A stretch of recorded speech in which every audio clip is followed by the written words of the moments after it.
Good day everyone, present over here. I myself Safia Fatima from the Department of BCom CS. Here I am going to take a subject called GST and Customs and Law. First of all, I would like to start with the Unit 1. The unit name is History of Taxation. Okay, we'll go first and foremost. The objectives of the subject is to get the familiarization about the GST, that is Goods and Service Tax, and also to get the familiarization in the fields of taxation. The first and foremost, and when the students came to the college, the first and foremost, nowadays the evaluation of GST, the taxations and the customization, it's very huge. Now we'll see about the history of the taxation. Taxation is a crucial component of any economic including India. It is process by which the government collects revenue from its citizens and to finance various social and economic programs in India. Taxation has both objectives like implementation that are essential to understand. This article will discuss the impact of the objectives of taxation in India. The GST, first of all, evaluated in the year of 2017 by the central government of Narendra Modi ji, and the main objective of getting the GST taxes by the government is like when you have a huge population and also when you have a lot of financial criteria, definitely the taxes will be helpful for the Indian government to allocate each and everything and to place all the GST taxes, customizations, laws in India. Next thing, a quick look about the GST and the history of taxation. There are many sources of revenue at the government, but the taxation is the most significant sources in India. A tax is mandatory in India, not only in India, in many countries, many states, but it's a very particular thing when it comes for in India.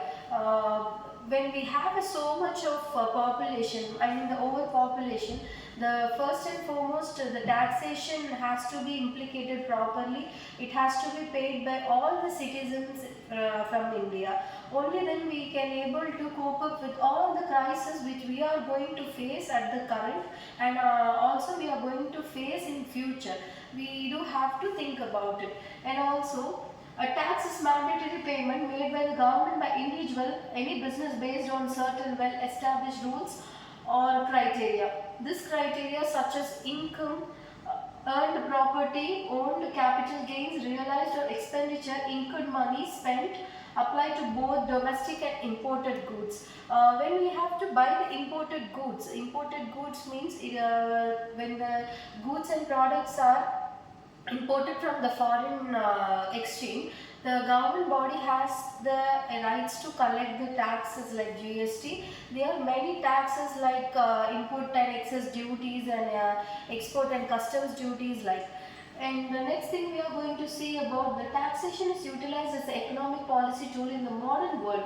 It has an impact for the overall old world economy and consumption, investment, industrial operation and techniques, the balance of the payments, income distribution and so on.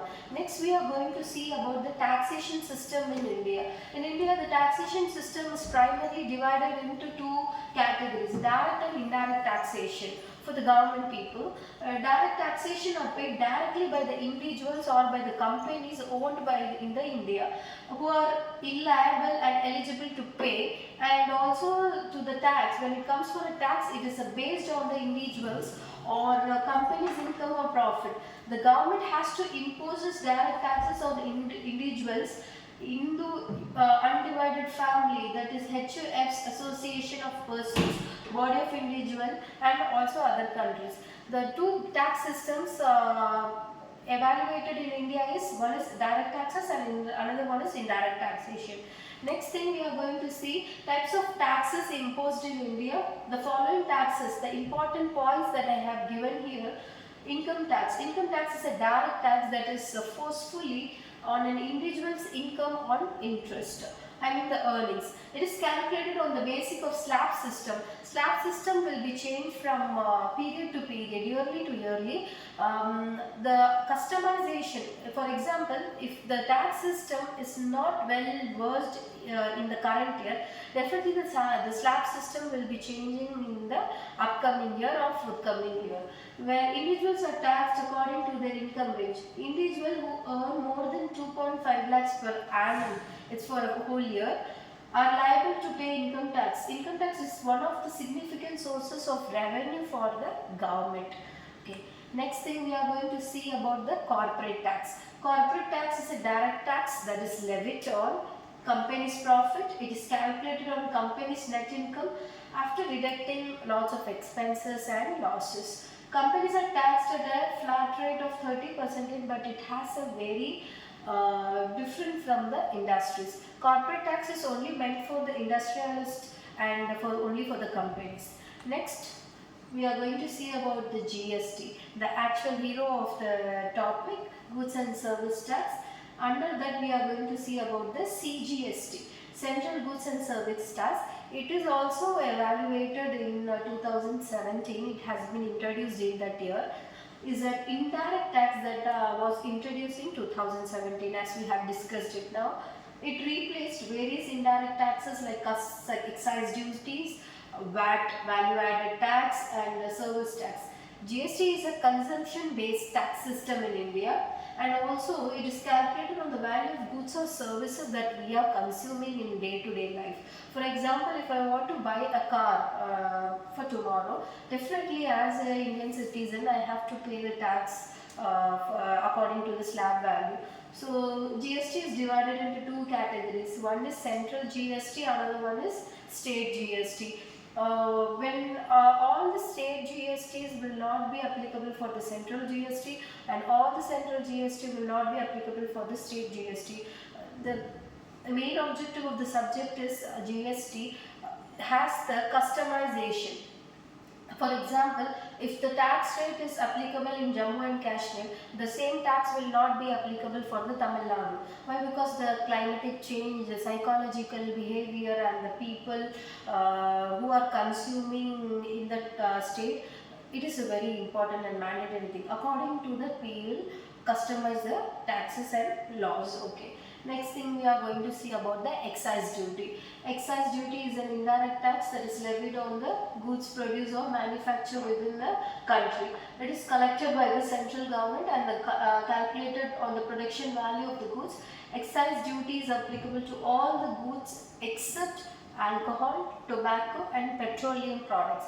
If I am exporting any kind of alcohol, tobacco, and petroleum products from the another country, definitely the excise duty will not be applicable for that one person. And other than that, if I bought any product from the other country, I am liable and I fall to have an excise duty. Next thing we are going to see about the custom duty. Custom duty is an indirect tax. That is also an indirect tax that is levied on goods imported into the country. It is calculated on the value of goods imported and is collected by the central government. The rate of custom duty varies according to the type of goods imported. It is applicable only for the imported goods like foreign chocolates, perfumes, lots of things from the, for example, United Arab Emirates, it's a famous for chocolates, perfumes. If I want to get a lot of chocolates, perfumes for my near and dears, I am liable to pay the custom duty tax in the airport.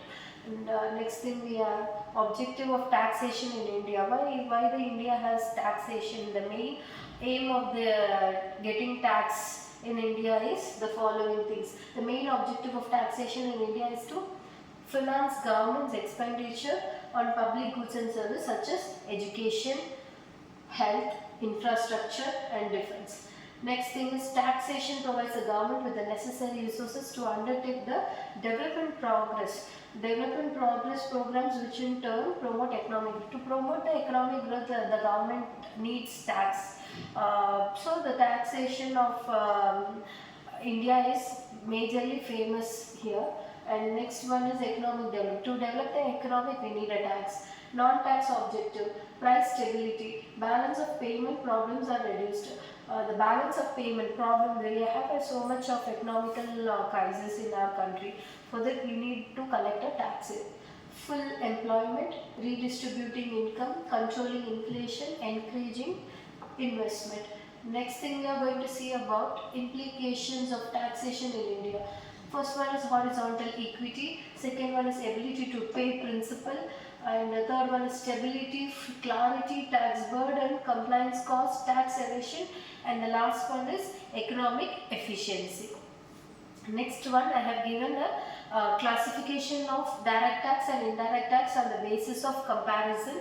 First one meaning, direct tax is referred to as the tax levied on person's income and wealth and is paid directly to the government.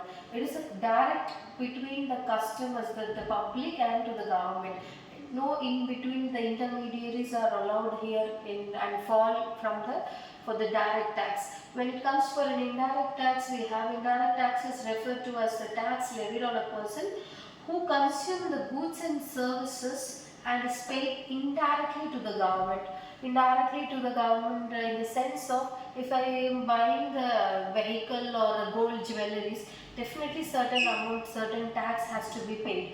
So for that falls under the indirect taxation.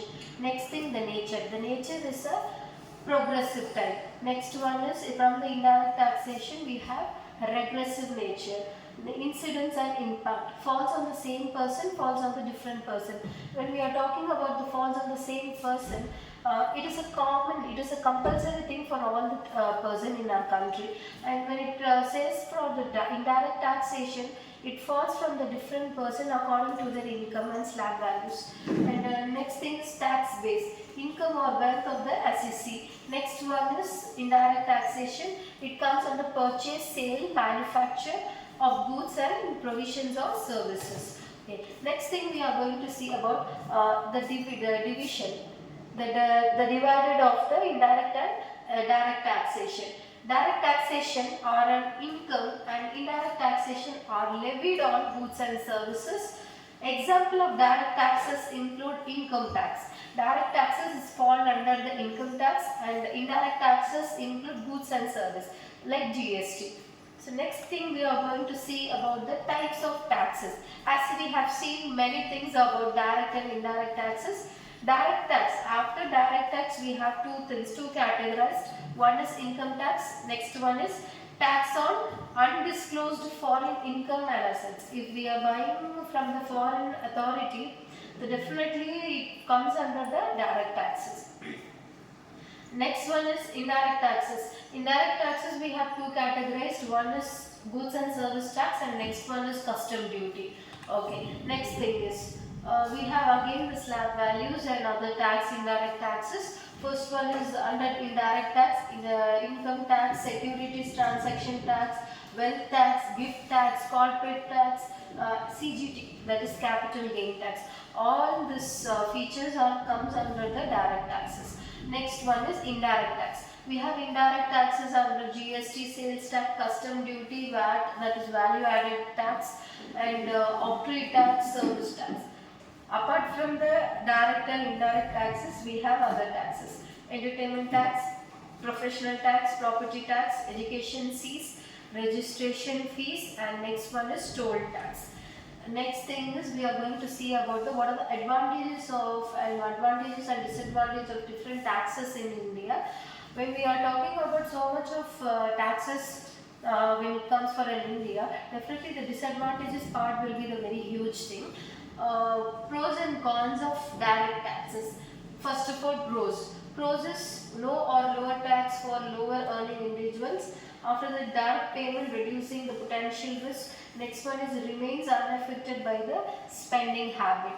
And after that we have cons, calculation, records keeping and management. The next one is high rates may affect the investment potential of the customer in India. Next one is indirect tax. Under the indirect tax we have pros, collected at the time of sale. Next one, less effect on the future decisions, adjust to consumer changing spending habits. Last one is cons. Cons of indirect taxes. higher burden for lower income individuals. Next one is complex to understand the tax amount applicable. Next thing we are going to see the tax regime. I have given the following year, financial year of 23 and 24. Income range up to 3 lakhs there will be the zero income tax rate, and 3 lakhs to 6 lakhs it is a 5 percentage. 6 lakhs to 9 lakhs it has higher to the 10 percentage. 9 lakhs to 12 lakhs we have 15 percentage. 12 lakhs to 15 lakhs 20 percentage, and more than 15 lakhs we have 30 percentage. After the 2.50 lakhs 0, 2.50 lakhs to 5 lakhs it's 5 percentage, and 5 to 10 lakhs it is 20 percentage. Above 10 lakhs we have 30 percentage. This is called the new tax regime, but it is for the financial year of 23 and 24. Next one, again I have given the summarization of direct tax and indirect tax. Income tax, capital gain tax, security transaction tax, perquisiting tax, corporate tax. Under indirect tax we have sales tax, service tax, custom duty and octroi on goods, excise duty, value added tax. Next thing we have, I have concluded the history of taxation, that is unit 1. As mentioned earlier, the primary objective of the national tax system is to provide revenue to pay for all the levels of government spending. A tax system should have some desirable features such as simplicity, ease and productivity. If the government want to achieve something equally to the other foreign countries, definitely we all the citizens have the liability to pay the tax, and it is a responsibility of each and every citizens that we are living in our country. Only then we can able to face a lot of economic inflation, deflation, the stability, and we can able to prevent from all the financial crisis. And the Indian tax system is not fair. It's not a fair. It leads to injustice, since the poor pay most of the indirect taxes. The distribution of income is increasingly uneven. The Indian tax system is very inefficient post navigation. We all have that one doubt that all the poor are the one who is paying a lot of tax in our country. But when we talk about the common tax, we do have to pay all the taxes required for the each category of the person who is prevailing in the India. Next one is Unit 2, the Customs Act 1962. The meaning of the Customs Act is the customization. What are the customization? That a state state have the rights to do the tax, that has been evaluated in 1962. Okay, first and foremost we will see the meaning of the Custom Act 1962. The Custom Act 1962 is the main legislation granting powers to the government to levy and collect duties of customs. The Custom Tariff Act 1975 on the other hand specify the duties and classification system on imports, the first schedule, and export the second schedule. If any customization we do have to do in CGST, that is central government tax, we can able to do in as a SGST, in a state goods and service tax. Okay, next one is objectives of the main aim, the main archery of the Customs Act 1962. The primary objective of the Customs Act 1962 is levy and collection of duties. Under that we have the Act provide for the imposition and collection of custom duties on goods imported into or exported from India. This regulation helps protect domestic industries, generate revenue and ensure appliances with trade policies. Okay, next thing we are going to see about the penalties under the Customs Act 1962. As the penalties in respect of improper importation of goods, under the section 112 of the Goods and Service Tax lays down the penalty for the improper importation of goods. The penalty prescribed varies according to the gravity of the offence. Next thing we are going to see about the rules. The rules under the Customs Act 1962. The importer who intends to avail the benefit of an exemption notification shall provide information. A lot of information is the common rule for Customs Act 1962. First one foremost is in duplicate to the Deputy Commissioner of the Customs, or the case may be Assistant Commissioner of Customs having jurisdiction over the premises where the imported goods shall be put to use for. Okay, next, and we are going to see about the different types of tax duty. First and foremost, we have BCD, that is Basic Custom Duty. Second thing, we are going to see about the Additional Custom Duty Act. Third one is Special Additional Duty, Protective Duties, then Anti-Dumping Duties. Next, Safeguard Duty. Next one, Education Sees on Customs Duties. Next one is Integrated on Goods and Service Taxes. Okay, what is an offence of customs? When we talk about the offence of customs in the Customization Act 1962, a custom offence is a breach or attempted breach of the statutory or regulatory provision which are provided in the EAC Customs Management Act. Customs offences may be dealt with the customs authorities in accordance with procedures laid down in the EAC, that is Custom Management Act. Okay. Next thing we are going to see about the Custom Act 1962. It's a basics of Customs Act 1962. The Custom Act 1962 is the basic act statute which governs entry or exit or different categories of vessels, aircraft, goods, passengers, etc. into or outside of the country.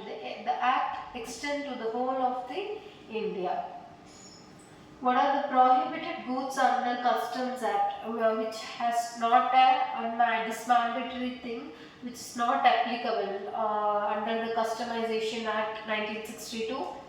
The term prohibited goods have been defined in subsections 33 of section 22 Customs Act as meaning any goods or the import or export or which in subject to any prohibition under the Customs Act or any other law or the time being in force. Next thing we are going to see about the which goods are exempted from custom duties.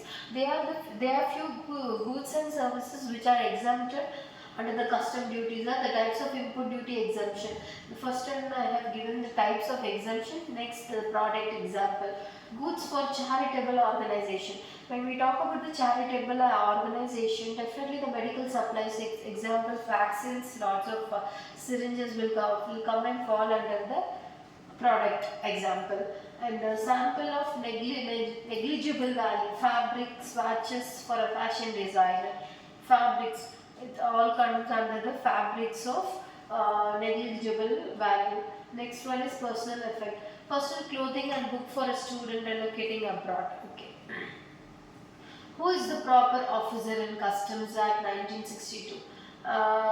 Proper officer in relation to any function to be performed under this act means the officer of customs who is assigned those functions by the board on the principal commissioner of commissioner of India. Okay. What is advance ruling under Customs Act? An advance ruling is statutorily required to be pronounced within 90 days of the receipt of application. An applicant has been given the liberty to withdraw his application within 30 days from the date of the application given and submitted. Next one is one of the provisions of Customs Act 1962. If the goods are imported in India after exportation, they from such goods shall be liable of duty, can be subject to all the conditions and restrictions, if any, to which goods of the like kind and value are liable or subject on the importation, goods, derelict and brick, etc. Okay. Is custom duty under GST? We have so much of doubts under this. Will be able the custom duty are we coming and falling under the GST Act or not? Is custom duty under GST? It's a main question mark to all the things. Under GST, the IGST replaces previous indirect taxes imposed on the import and goods and services However, custom duty and other protective taxes such as anti-dumping duties safeguard duty continue to be levied on imports in line the previous tax regime. It falls everything under the tax regime slab by the previous year that was operated in India. What are the two types of customs? What are the customization that we have under the Customs Act 1962? Understanding the different types of custom duty and taxes is crucial for business and to navigate the complexities of global trade. Import duties are applied to goods entering a country while export duties are levied on goods and service leaving a country. And what is the prohibition when it comes for goods in customization? Are defined in section 2 bar 33 of the Customs Act 1962 as meaning any goods the import or export of which is applicable subject to prohibition under the Customs Act or any other law for the time being in force. Next one, the advantages and disadvantages of the Custom Duty Act. Import duties have two distinct purposes. We all have the two. If the custom duties have the advantages, definitely the disadvantages part is also be prevailing.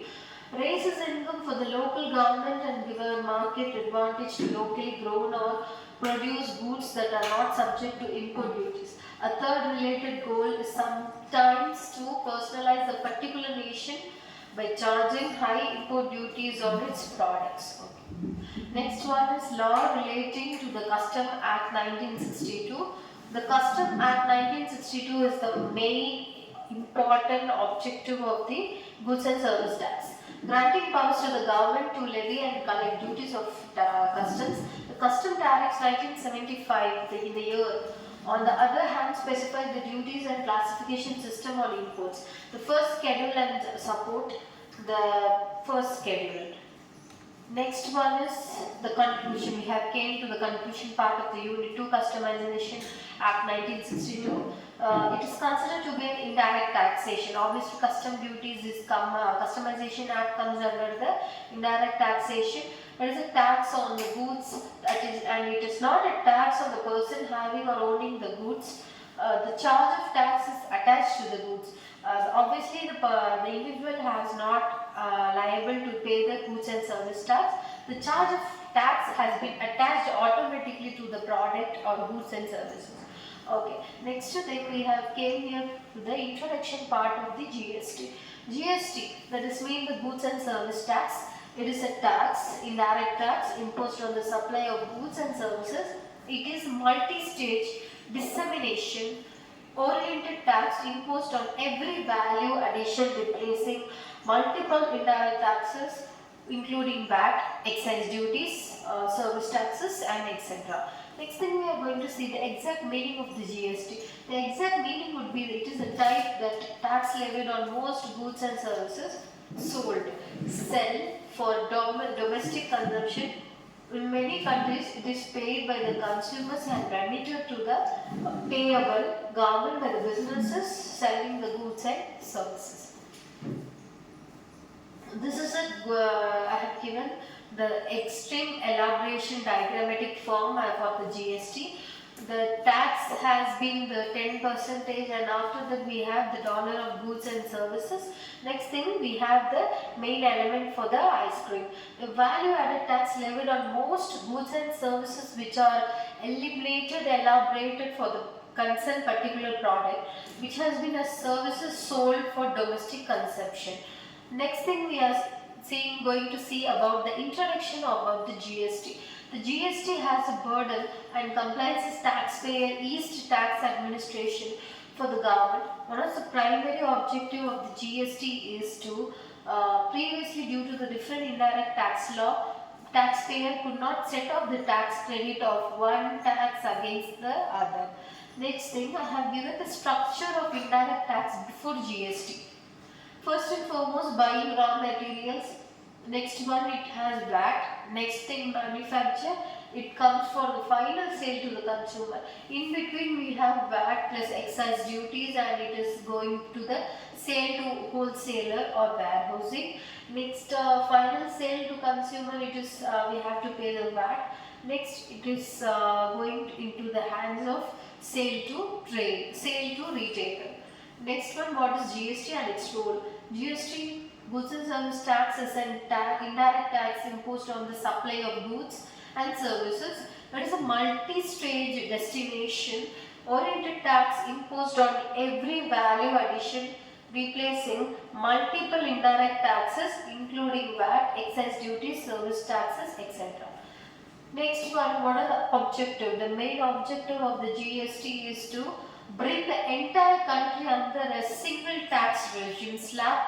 It aims to eliminate multiple layers of taxation, which it has successfully done over the period of so many years. They are served other objectives for which the government replaced existing indirect taxes with GST. Next one is, who passed GST in India? In order to implement GST, Constitutional 122nd Amendment, it is a law bill. Bill in short was introduced in the Parliament, which was passed by the Rajya Sabha on 3rd August 2016 and Lok Sabha on 8th August 2016 respectively. And next we are going to see about the benefits of GST, I mean the advantages of GST. List of major benefits of goods and service tax. Elimination of cascading effect of tax, higher registration threshold, and composition scheme under GST for small petty businesses, and a simplified online process, reduced number of compliances, defined treatment for e-commerce operators, improved efficiency of logistics and supply chain management. And next thing, what are the limitations of the GST? The exemption limitations are regime in India. Businesses whose annual revenue exceeds specific they shall are required to register and pay GST. Currently, the GST exemption limit is set to Rs 40 lakhs for the goods and the Rs 20 lakhs for the goods and service taxes. And next thing we are going to see about the registration under the sale and goods and providing services. Sale and goods, we have state type and there shall the price range of the amount. Normal category state should not be exceed to 40 lakhs, and special category state should not be exceed to 20 lakhs. It has been limited only to this amount of GSTs. Normal category states is not exceed to 20 lakhs and special category again 10 lakhs for the providing services and also for the sale of goods. And next thing we are going to see about the concept, the actual concept that are prevailing in GST. GST is a single ununified tax reform. It consolidates enormous existing indirect taxation, central and state taxes such as the central value added tax, special additional duty of getting tax and paying to the official supervisions.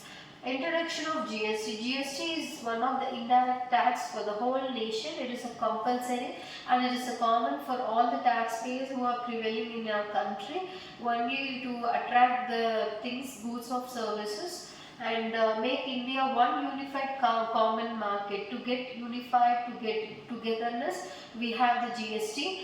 GST is a consumption based tax levied on sales, manufacture, consumption, goods and services at national level. This tax is substitute for all indirect tax levied by the state and central government. It is only applicable for the two central and state governments. Okay. Next thing, how to register the GST. The first and foremost, are you carrying a business? If we are carrying a businesses, we are not eligible to register the GST. Next, taxable supplies. If the supplies we are under the category of taxes, we are not eligible for the GST. Taxable on turnover up to RM 5 lakhs. It is not under the applicable of the GST. Mandatory registration. This all things has to be registered mandatory, and voluntary registration has to be done. At least the government body has to be maintained for 2 years. Next thing, procedures for registration under GST. person supplying online information.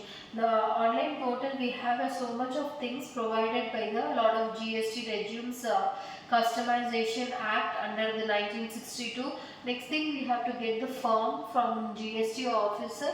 Next thing, we have the grant registration subject to certain condition. Next one is the final registration will be done for the concerned person on the business premises. Next thing, need for registration under proposed GST regime. What are the needs that we want to register if the GST has to be proposed to a person or a business? No, to collect the GST from customers, to claim any input tax credits or GST paid. The third one is annual turnover crosses. They shall on multiple branches or level of businesses to any interstate supply to make payment of GST under the revenue chain. The last one is all existing registered person. How to register the GST for small businesses? First and foremost, we have understanding GST basics. The basics GST things we have to understand. Next one is the importance. Next one is the complexities in the GST. Third one is whether we are the following under the category of registration mandatory or not. And next one, we have to check the eligibility criteria. Next one, challenges during registration. Definitely the challenges would be not an easy one. So the challenges plays a very important role in the GST, that is goods and service tax. Next one, strategies for smooth registration. And next to last one is professional assistant benefits. Okay, next thing we are going to see the tax comparison from 2018 to 2023. The composition scheme of GST exemption to revised increased turnover limit and simplify complexes from 2018 to 2023. Regulatory changes are made to the composition scheme. Okay, next thing we are going to see about the introduction to taxable event under GST. We have so much of tax slabs. Supply is considered a taxable event for charging tax. The liability to pay tax arises for the time supply of goods and services.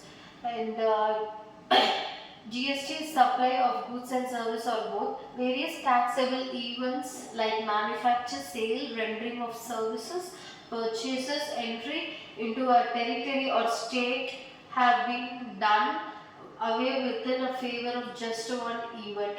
The basic introduction of GST. The indirect taxation imposed on the supply of goods and services. And the next one is taxable event in GST as per the provision of Article 365 112A of the Constitution as amendment by 101st Constitutional Amendment Act 2016 defines the goods and service tax as a tax on supply of goods and services of both expect supply of alcoholic liquor for human consumption. Next thing, we are going to see the example of taxable event. Generally, taxable event must be reportedly by the central government. We have to report by the payers and the payee. The payers and the payee has the most important role play in the GST. Whether or not tax or eventually due. For example, a bank pays interest on its savings account to the account holder. Bank reports to the payment to the government. The account holder then reports it to the tax returner. We have to return the tax report for the payer and both the payees. Next thing, we are going to see about the tax event for the liable levy of GST. Taxable event is a supply of goods from one tax person to another, and we have so much of things when it comes for a GST taxations, and it is not a chargeable to tax. Next thing, we are going to see in case of import. In case of importation, when the goods enter the custom barriers, the form of bill of entry is filled. It is said that taxable event has occurred. And 5 taxable incomes. As per the income tax, there are 5 heads of income under which taxable things from another income of sources. Next thing, can we claim ITC on restaurant bills? GST on restaurant, foods and services, beverages, services and accommodation under GST registration falls under the 5 GST rate with no option to claim input tax credit ITC or the 18% GST rate with ITC claim. Next thing, we have the time limit for filling GST refund. It has been for 2 years. What is the time limit for taking refund? A person claiming refund is required to file application before the expiry of 2 years for the relevant date as given in the explanation to section 54 of the CGST, TSGST and Act. Okay, exempted in GST. Reason for exemption under the GST: social welfare and public interest. Social welfare and public under claims under the lot of exemption under the GST. And this includes terms like basic food items, like example rice, wheat, milk, healthcare services and educational services. This sector we don't have the GST, it is an exempted thing. Next one is salary taxable under GST. Salary will not be leviable of GST, it is not a directly leviable. How to avail transition credit? Transition credit can be availed by filing the respective forms under transition routes. Next thing we are going to see about the GST rate of alcohol. 18% is the GST rate of the alcohol. Alcoholic drinks will be taxable at 18% GST rate. Ethyl alcohol and other spiritual detanned or of any strength. Further, any beverages of which classification is provided, product would be taxed at 18% GST rate. Thank you so much for the opportunity.